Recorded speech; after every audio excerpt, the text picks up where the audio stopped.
तो बिहार में आखिरकार महागठबंधन में सीटों का जो है बंटवारा एक तरह से कर दिया गया है और 20 सालों में पहली बार होगा जब आरजेडी बिहार में सिर्फ 19 सीटों पे लड़ेगी। 19 एक सीट जो है उन्होंने माले को दी है और टेक्निकली कहें तो 17 सीट होगी क्योंकि शरद यादव भी आरजेडी के टिकट पे चुनाव लड़ेंगे और उनको 2 सीटें दी गई है। बाकी 20 सीट पर आरजेडी और 20 जो है वो गठबंधन को बांटी गई है। और क्या कहना है मनोज झा का, पहले ये सुनवा देते हैं आपको, उसके बाद फिर इस पर चर्चा करेंगे। दलगत स्थिति सीटवार इस प्रकार है। राष्ट्रीय जनता दल 20, कांग्रेस 9, इस आशय के साथ भी कि राज्यसभा की पहली सीट बिहार कांग्रेस की किसी नेता को जाएगी।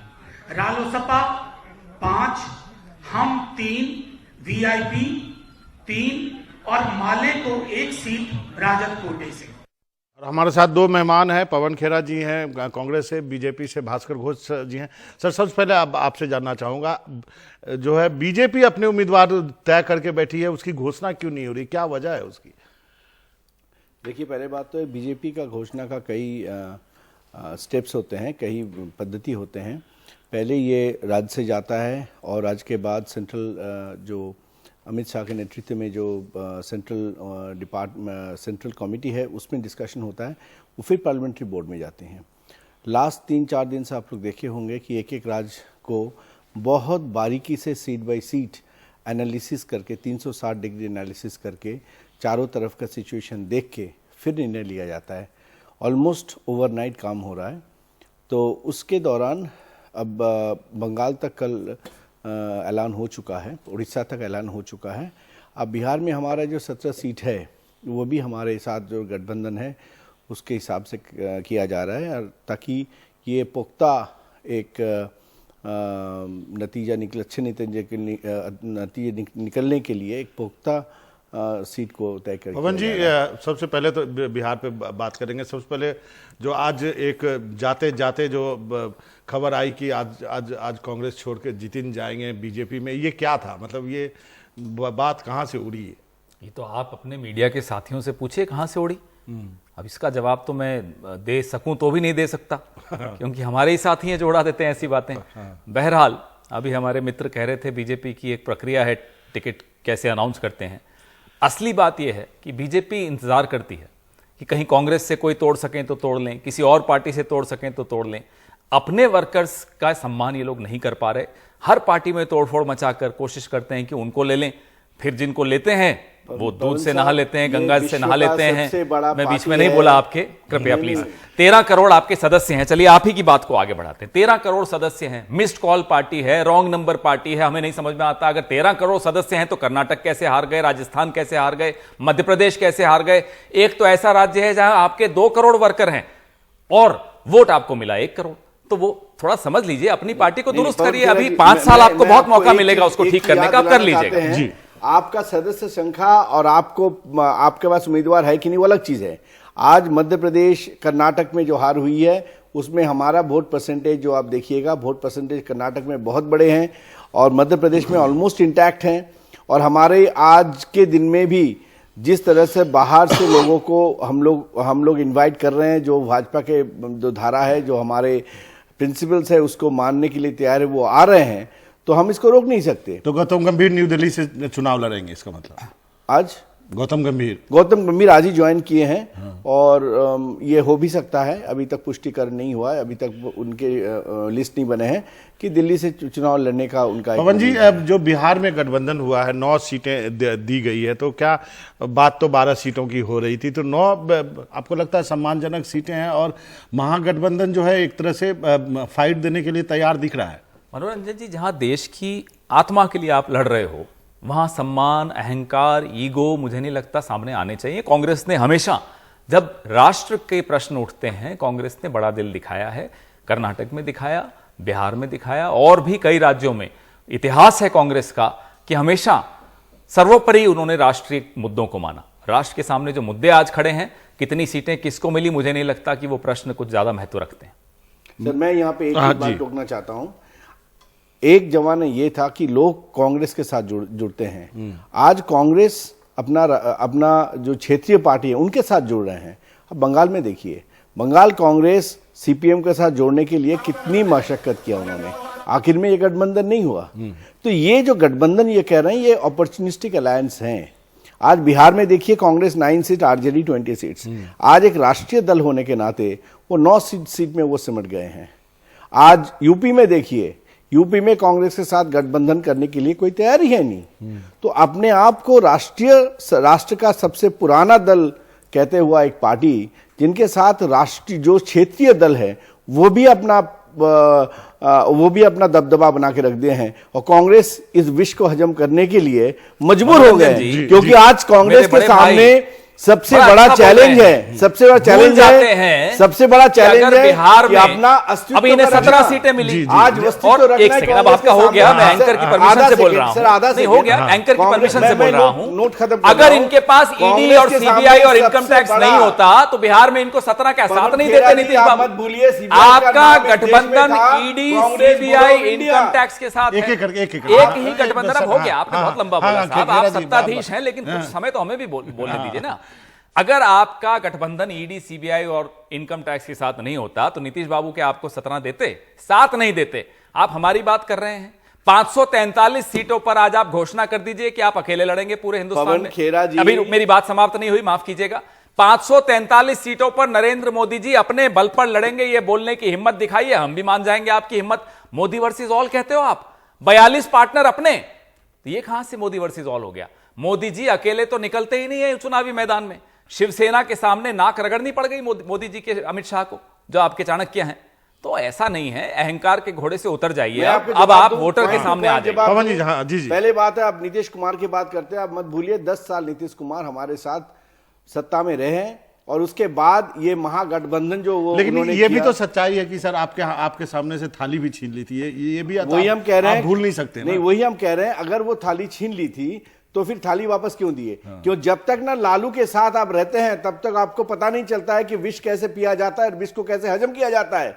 जो गठबंधन का पहला दिन लालू जी ने कहा कि ये विष हम पी रहे हैं, वो विष वो हजम नहीं कर पाए। नीतीश जी फिर हमारे साथ चले आए, नीतीश जी, और नीतीश जी हमारे साथ जेडीयू के कुछ नेताओं से मेरी बात हुई, उनका यह कहना है कि प्रधानमंत्री जी ने जो घोषणा की थी बिहार के लिए, पैकेज की जो बात की, वो फुलफिल नहीं हुआ है। उससे जो है वो थोड़े से घबराए से हैं कि जनता में जाके क्या जनता जवाब मांगेगी तो क्या कहेंगे कि जो प्रधानमंत्री ने कहा था इतना लाख करोड़ रुपया हम देंगे, वो प्रॉमिस पूरी नहीं हुई है।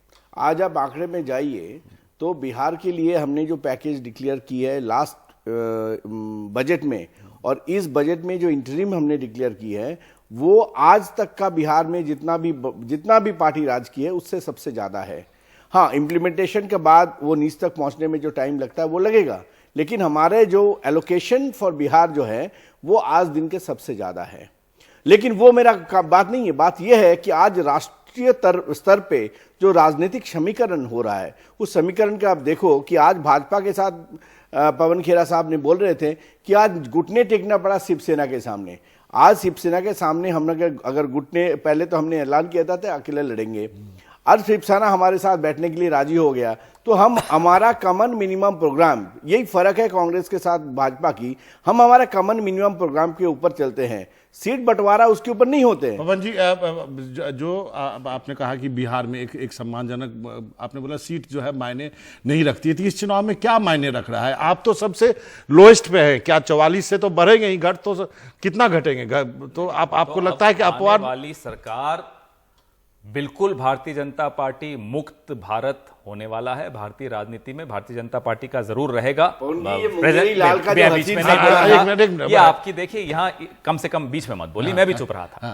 तो आप ये समझ लीजिए कि आप राजनीति में आपकी थोड़ी बहुत रोल जरूर रहेगा, लेकिन अब आप सत्ता में नहीं रहने वाले, क्योंकि आप बेरोजगार नौजवान की आंखों में आंखें डाल के बात नहीं कर सकते। किसान से आप डर के भाग जाते हैं, छोटा कारोबारी आपको ढूंढ रहा है और वो इंतजार कर रहा है कि कब वोट बटन दबाए और आपको वापसी करे। लेकिन ये भी तो खेरा साहब, ये भी और तो मैं बात सच्चाई पूछना है चाहता हूं मनोरंजन जी, सर डीएनए के सैंपल मंगवाए थे मोदी जी ने बिहार में नीतीश बाबू के, क्या वो सैंपल लौटा दिए नीतीश बाबू को? मुझे ये बताइए, वो भी बता दीजिए। ये भी तो सच्चाई है कि उत्तर प्रदेश में आपको जो है गठबंधन में जगह नहीं दी गई, ये भी तो सच्चाई है। देखिए, उत्तर प्रदेश में मनोरंजन जी 80 सीटों का एक ये राज्य है। हर सीट का अलग समीकरण है। क्या वहां वोट ट्रांसफरेबिलिटी है? अगर है तो किस पार्टी को हो सकती है वोट ट्रांसफरेबिलिटी? तमाम आंकलन किया जाता है और हर पार्टी आंकलन करती है, उनका अधिकार है, उनका कर्तव्य है।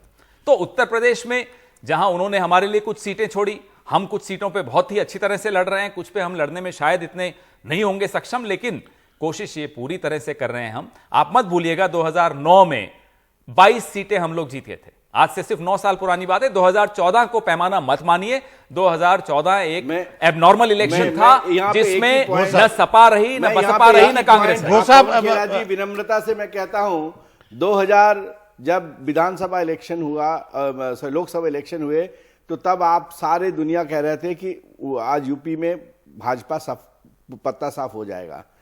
हमने कितना सीट लिए वहां पे? 71 सीट लिए। मेरा कहना है कि हर बार कांग्रेस ये मुद्दा बनाता है कि आप डिमोनेटाइजेशन, जब विधानसभा इलेक्शन हुआ तो उन्होंने कहा कि डिमोनेटाइजेशन इतना खतरा है, हर लोग वेट कर रहे हैं कि कब जाके बूथ में जाकर के हम कांग्रेस को वोट दे। उसका नतीजा देख लिया आज। बात ये नहीं है, बात ये है कि 31% वोट मिलकर भी हम लोग आज सत्ता चला रहे हैं और 10 करोड़ वोट मिलकर भी वो 44 सीट के अंदर भारत की बात करते थे, तमाम राज्यों में हारते चले गए। 2018 में एक राज्य नहीं जीते। पवन जी एक ब्रेक लेते हैं, ब्रेक के बाद लौटते हैं और इसी बात पे चर्चा करेंगे कि 31% वोट लेकर के बीजेपी पावर में है तो 69% वोट किधर है। जारी रहेगा।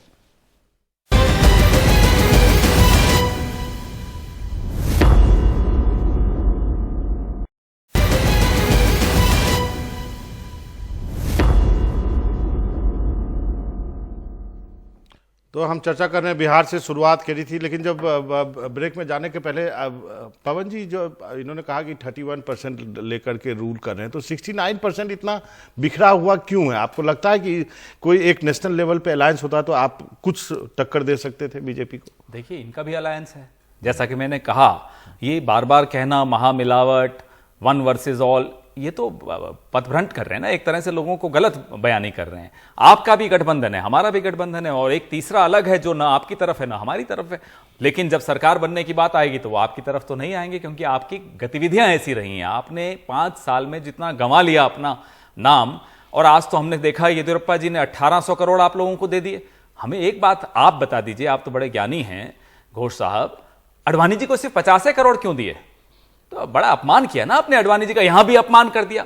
तो आप लोगों का भ्रष्टाचार, रफेल से लेकर येदियुरप्पा डायरीज तक, आप लोगों के जो किसानों के प्रति आपने जो असंवेदनहीनता दिखाई है, वो तमाम चीजें अब आपको इस चुनाव में, आप 31% की बात करते हैं, आप देखिए आपकी सीटें कैसे 100 से ऊपर नहीं जाने वाली। पूरा देश देख रहा है। आप कभी इस मुद्दे के पीछे छिप जाते हैं, कभी किसी और मुद्दे के पीछे जी पवन जी, जरा और मुद्दे आपके पीछे करे जा रहे हैं। पवन जी, हाँ पवन साहब, ये जो आप मुंगेरी लाल के हसीन सपने देख रहे हैं 100 वाले, वो देखना बंद कीजिए और दिखाना भी बंद कीजिए।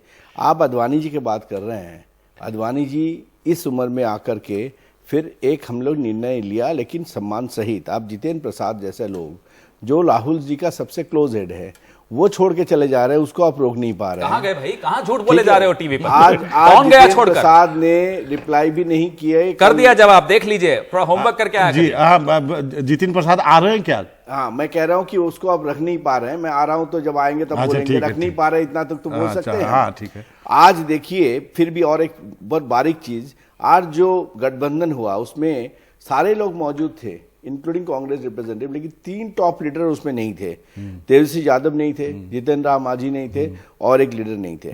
यानी इतना सीरियस एक ऐलान होने जा रहा है, उसमें 3 टॉप कुशवाहा नहीं थे। कुशवाहा नहीं थे, सॉरी, कुशवाहा नहीं थे। तो ये 3 टॉप लीडर, इन लोग, इतना बड़ा गठबंधन का ऐलान होने जा रहा है, उसमें 3 टॉप लीडर प्रेजेंट। तो आप इसको किस एंगल से देखेंगे कि अगर वो इतना सीरियस होते, यानी कल बार बार हम कह रहे हैं कि ये गठबंधन नहीं लड़बंधन है, क्यों कल तेजस्वी यादव एक बयान दे देंगे, खुशा बोलेंगे मैं 3 से खुश नहीं हूं, फिर सारा टूट जाएगा। तो इनका जो सीरियसनेस हम देख रहे हैं, सारा देशवासी देख रहे हैं कि इतना बड़ा ऐलान में 3 टॉप लीडर प्रेजेंट नहीं है। आप इसका क्या जवाब? आप इसी उम्मीद में बैठे रहिए कि हमारे घर में लड़ाई हो जाएगी, अपना घर संभालिए, कोई लड़ाई नहीं होने वाली। हमने आपसे पूछा अडवाणी जी को येदियुरप्पा जी ने सिर्फ 50 करोड़ क्यों दिए, तो बोले नहीं, सम्मान से दिए। अरे कमाल की बात कर रहे हैं आप। दूसरा, आप मुझे ये बताइए कि जो स्कैम्स हो रहे हैं, ये लोकपाल को दे दीजिए ना येदियुरप्पा की डायरी, देखते हैं ईमानदारी कितनी है आप लोगों में। पवन लोकपाल खेरा- बड़ी मुश्किल से बना है। जरा येदियुरप्पा डायरी वाला केस दे दीजिए, राफेल वाला केस दे दीजिए। आप लोगों के राज्य में बीएसएनएल तनख्वाह देने के काबिल नहीं रहा, वो दे दीजिए लोकपाल को। आप लोगों के राज्य में ओएनजीसी बर्बाद हो गया, वो दे दीजिए लोकपाल को। एचएएल तबाह कर दिया, वो दे दीजिए लोकपाल को। लोकपाल बड़ा बिजी होने वाला है आने वाले 5 सालों में, ये आपको बता दूं। जी घोष साहब। पवन खेरा जी, पहले तो आप अपने आप को थोड़ा सुधारिए। ये लोकपाल हमारे इशू नहीं थे, ये लोकपाल कब से चल रहे हैं आप जानते हैं कि लोकपाल के मुद्दे, हम लोग में इतना गट्स है, हम लोग में इतना साहस है, इतना ताकत है। लेकिन इस मोमेंट में क्यों सर, इस मोमेंट में क्यों? लेकिन मैं पॉइंट बाय पॉइंट आ रहा हूं, पॉइंट बाय पॉइंट। आप राफेल की बात कर रहे हैं, आज तक अपने जो 12 लाख करोड़ का जो घोटाला, आपका घोटाला मिट्टी जमीन के नीचे भी है, समुद्र के नीचे भी है, समुद्र के ऊपर भी है और आसमान भी है। पुराने डायलॉग हो गए, कुछ और नहीं कर पाए। आप कहां साबित कर पाए राफेल को? राफेल को क्लीन चिट मिल गया है। तो शिवसेना ने सुप्रीम कह कोर्ट का दिया, ऑर्डर पढ़िए। शिवसेना ने नारा लगवाया चौकीदार चोर है, और फिर भी उसके साथ आपने गठबंधन कर लिया। अरे कम से कम इतना तो ध्यान रखा होता, जो ठाकरे साहब मोदी जी के लिए कह रहे हैं चौकीदार चोर है, उनके साथ आप हाथ क्यों मिला रहे हैं? जरा ये बताइए, ऐसी क्या मजबूरी है कि मोदी जी को चोर कहने वाले के साथ आप हाथ मिला रहे हैं? पहले बात है कि मोदी जी सत्ता की मजबूरी है। मोदी जी चौकीदार है, वो आपका चोर जो भाग गया है नीरव मोदी, उसको भाई, पकड़ने वाला ये चौकीदार ऐसी है। चौकीदारी तो अच्छी जाएंगे। वो जो चौकीदार 1000 करोड़ दे देते हैं। वो चौकीदार जो 1000 भाग गया, करोड़ कैसे उसको दे दिया? उसको वापस लेने वाला 1800 चौकीदार करोड़ है। कैसे ले लिया? कहां जिसको हजम कर दिया? आपने- कहां गया वो 1800 करोड़? नहीं, अरे अडवाणी जी को 100 तो दे 12 देते, लाख करोड़ का जवाब दीजिए 100 तो दे फिर देते। मैं अरे 18 साबित करोड़ का कुछ कर जवाब नहीं दे पाए, देंगे। झूठ बोल बोल कर यहाँ आपने तक पहुंच 12 गए, लाख लेकिन करोड़ का झूठ बोल जवाब बोल नहीं। कर यहाँ तक जिस इस्तेमाल माइक जाने से वाले लेकर हैं। खेल तक, अच्छे दिन आने वाले सबमरीन से हैं, लेकर मोदी जी जाने वाले जहाज हैं। तक। असलियत ये है, हाँ, मोदी जी जाने वाले जरूर हैं और अच्छे दिन आने वाले मोदी जी हैं। जाने वाले जरूर हैं। हाँ, लेकिन अच्छा हुआ आपने मान लिया, बहुत अच्छा, धन्यवाद। कहां जाने वाले आप हैं? भी आ जाइए कांग्रेस जो में। पकड़ा नहीं गया उसको अब आपने पकड़ने बोल जाने दिया वाले मोदी जी हैं। जाने वाले हैं, अब और मत कहिए, छोड़ दीजिए। वो तो आप सहमत हैं हमसे, अच्छी बात है। जो पकड़ा नहीं गया सहमत हैं उसको आप? पकड़ने जाने वाले आप हैं। पकड़ के भाजपा में मोदी शामिल जी कराने जाने वाले नहीं है। मोदी जो पकड़ के भाजपा में शामिल कराने वाले हैं। जब इस देश में आप वापस शारदा आएगा, शारदा करते थे, हिमंता बिस्वा शर्मा के खिलाफ व्हाइट पेपर निकालते थे, अब हिमंता आपके साथ आ गया तो साफ हो गया, धुलकर गंगा जल से नहा लिया। तो आप पूरा सबको लोग तहकीकात जो चल भी रहा है, वो जिस सुप्रीम पर कोर्ट आरोप के लगता है आप निगरानी में उसको चल रहा पकड़ के है। अपने साथ ले आते हैं। हमने सीबीआई को और कांग्रेस उम्मीद ब्यूरो ऑफ इंडिया नहीं आप बनाया। कांग्रेस मुक्त भारत का सपना देखते हो और कांग्रेस युक्त भाजपा बना के बैठे हो। पूरी भाजपा भर गई है कांग्रेस से और कहते हैं मतलब कांग्रेस आप मुक्त ये भारत मानते हैं कि लाएंगे। कांग्रेस युक्त आपके भाजपा अपना तो है? कुछ रहा ही नहीं। मैंने कांग्रेस का आपका अपना तो कुछ रहा ही नहीं। है वो। भाई आप ये मान लीजिए ना कि कांग्रेस मोदी जी मतलब जाने वाले हैं, corruption बात होता है। वहीं खत्म हो गई, आप मान गए। हम हाँ, खुश हो गए। जाएंगे मोदी, जाएंगे, बहुत पकड़ने अच्छा। जाएंगे। हम भी कह रहे हैं जो 2019 अभी मई भी 23 बाकी है, मई 23 उनको को पकड़ मोदी के जी सामने जाने वाले लाएंगे। हैं। आप- गरीबों को आप- पैसा जो लूटा वो है उसको साहब, पकड़ के 5 साल लाएंगे। आपने लूटा है, मानता हूं, मैं भी मानता हूं आपकी और बात से आपके सहमत हूं। और 5 आपके साल, दरमियान लूटे हैं। 5 साल आपकी आपने बदौलत लूटे हैं। किसान को बर्बाद ये कर दिया। 45 साल का बेरोजगारी का रिकॉर्ड तोड़ दिया। 65,000 करोड़ अरे ये आपने 1000 करोड़ तो किसानों को हमें गिनना नहीं बेच आता। दिया। जी वो जी तो आप आज घोष साहब, 35 येदियुरप्पा लाख, जी जाने, आप पवन खेरा जाने, जी, मोदी जी जाने, अडवाणी जी जाने। घोष साहब, पवन खेरा जी, माफी चाहता हूं, मेरे पास वक्त नहीं है। ये डिबेट जो है जारी रहेगी। चुनाव का वक्त है, ये डिबेट जारी रहेगी। आज इतना ही इस प्रोग्राम में। बाकी एनडीटीवी इंडिया पे खबरों का सिलसिला लगातार बना हुआ है।